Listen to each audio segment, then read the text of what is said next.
I'm here today with Michael Simone, and I just wanted to ask some question. Hi, Mike. Hi, Chris. So how long ago have this customer signed the contract? The customer signed this about 1 month ago. In terms of the production, we did full brick-to-brick installation with a black interior and black exterior, wood jambs and wood interior, and all the glass is triple glass. Okay, so how many windows? So we're talking about 20 to 25 windows for this project, full home restoration, and 2 large sliding doors that were both custom size. Right. So Michael, this is pretty unusual for us because this is the renovation, so we're not doing some of the stuff that we're usually doing and including in the scope of work. Can you tell us more what we're doing here? Yeah, so with this particular customer, they actually really wanted us to have color on the inside. So we actually matched everything on the inside here. It's black and black.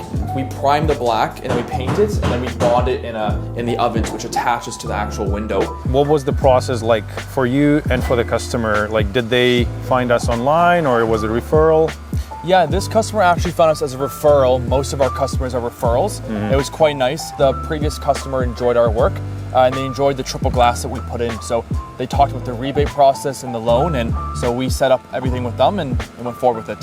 Very nice. Yeah. So you provided some assistance for them to get the rebate and the loan as well? Everything. We did everything from actually setting up the appointments to actually doing all the paperwork. So the only thing the homeowner had to do was schedule with our guy. That's it? Yeah. Okay, very nice.